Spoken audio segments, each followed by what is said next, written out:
E aí, galerinha, tranquilo? Como é que estão nesse isolamento social? Não é fácil, né?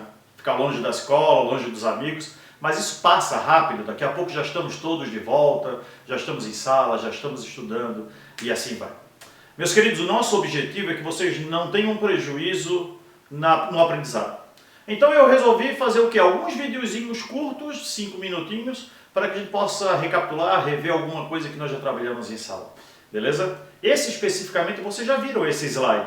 Esse slide ele trata da chegada dos primeiros habitantes nas Américas. Vocês lembram disso? Lembra que eu falei que os primeiros habitantes das Américas eles não eram autóctones? Ou seja, autóctone é aquele que é originário daquela região? Como eles não eram autóctones, todos os seus traços e DNAs remontam a outras regiões, como a própria região da Mongólia, da Sibéria e da África. Diante desse exposto, nós trabalhamos com 3 teorias básicas da chegada desses primeiros habitantes. Vê se vocês conseguem lembrar. A primeira teoria que nós estudamos foi a teoria cloviana. Professor, por que cloviana? Porque eles encontraram aqui nos Estados Unidos um sítio arqueológico que eles batizaram de sítio arqueológico de Clovis. E esse sítio arqueológico possui várias ferramentas, várias fontes da cultura material, que devem datar entre 11.500 e 12.000 anos, então eles deduziram que o homem fez a travessia aqui pelo Estreito de Bering. Eles estavam num período que nós chamamos da Era do Gelo, e portanto o oceano ele era retraído e algumas regiões tinham passagens por terra, e aqui o Estreito de Bering é um exemplo disso. Além disso, nós temos a segunda que nós chamamos dessa de Polinésia. Por que Polinésia? Porque acredita-se, ou defende-se alguns historiadores, que o homem pode ter vindo de barco aqui pelo Oceano Pacífico. E aí vão me dizer, meu Deus, ele fez essa grande travessia, mas não foi de uma hora para outra. Isso pode ter levado décadas, até séculos. O que eles faziam? Eles habitavam ilhas, essa população crescia, eles se dividiam e iam habitando outras ilhas, até que em determinado momento eles chegaram aqui na região do Pacífico, onde nós chamamos do Chile, que é um sítio arqueológico que tem lá, que é o sítio arqueológico de Monte Verde. Então, nós temos a primeira que nós já trabalhamos, cloviana. Segunda, polinésia. Terceira nós vimos também. Lembra que nós vimos em sala de aula que existe uma arqueóloga naturalizada brasileira que defende que ela encontrou, na verdade, ferramentas ou vestígios arqueológicos que remontam que o homem ocupou aquela região há 50.000 anos atrás. 50.000 anos atrás é muito mais do que a de Clovis e a do Monte Verde.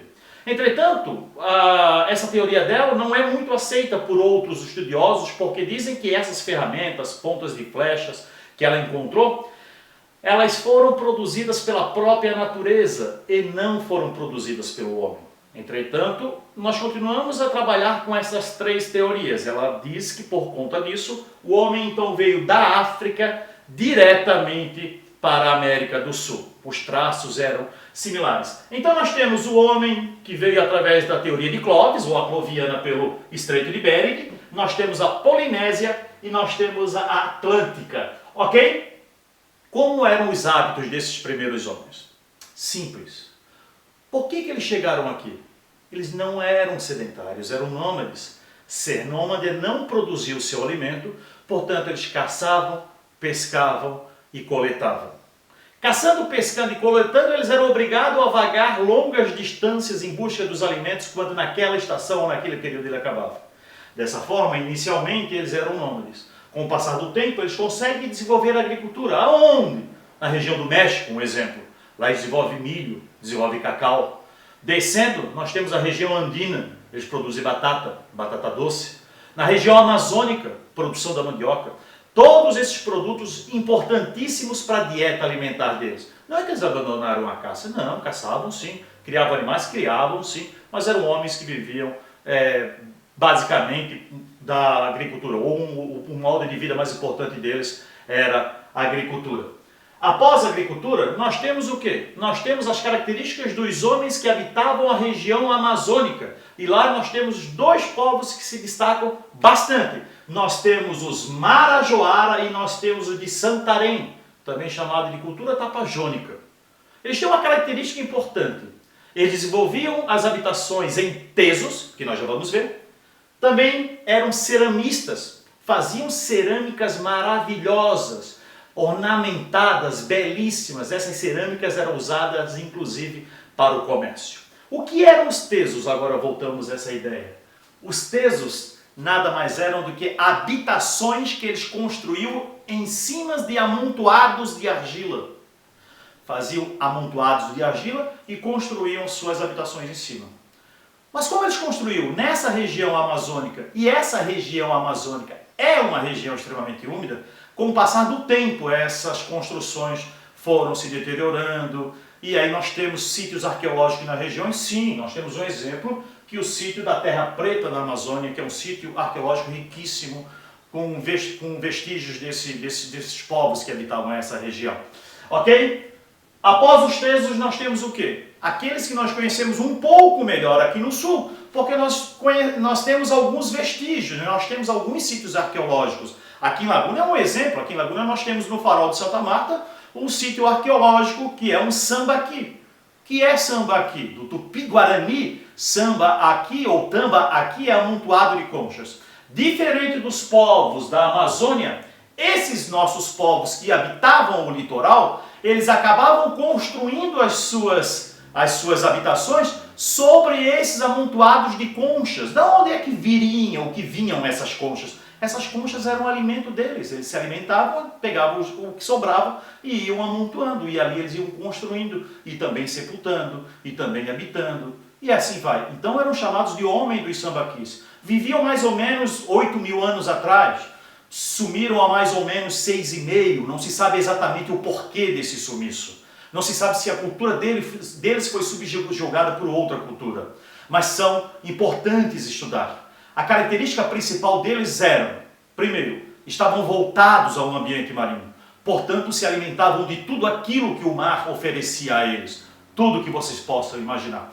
Mas também caçavam, pescavam e coletavam.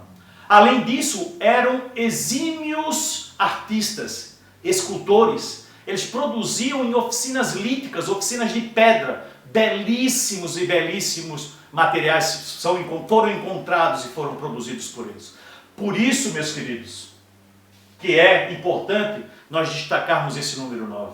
A manutenção de sítios arqueológicos é vital para manter viva a história desses povos. Como é que eu vou estudar um povo se eu não tenho vestígios desse povo?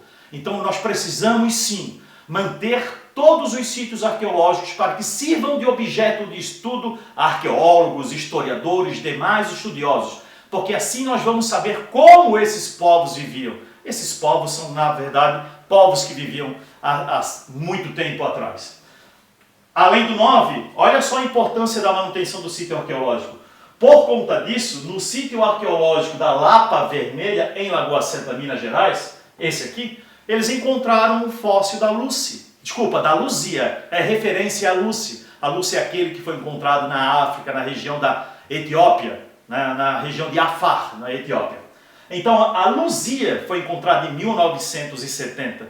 E olha só como é legal isso aí. Ela é o fóssil humano mais antigo que existe na América. Certo? Então, esse é o da Luzia. E esses são os principais sítios arqueológicos que nós temos no Brasil. Boqueirão da Pedra Furada, no Piauí, é onde a arqueóloga Niele Guidon trabalha com a ideia de que o homem chegou aqui por volta de 50.000 anos. Sítio arqueológico maravilhoso. Descendo um pouco, nós temos da Lapa Vermelha, é onde se encontrou o fóssil da Luzia, 1970. Sambaquis no litoral, nós temos vários aqui. Vários sítios arqueológicos e várias pedras que foram, essas pedras que no litoral, que serviam para oficinas líticas, oficinas de produção de objetos de pedra. E aí nós temos esse outro não tão menos importante, que é o da Terra Preta na Amazônia, que é onde tem esses tesos, essas habitações desses povos de Marajoara e de Santarém. Ok? Meus queridos, já estaremos de volta. Eu espero que essa pequena aula tenha servido para vocês reverem alguma coisa. Continuem acessando o portal, continuem fazendo as atividades, nos procurem se tiverem dúvida. Logo estaremos de volta, logo isso passa. Nós estamos morrendo de saudades e daqui a pouco estaremos juntos, ok? Beijo a vocês, um abraço, até mais.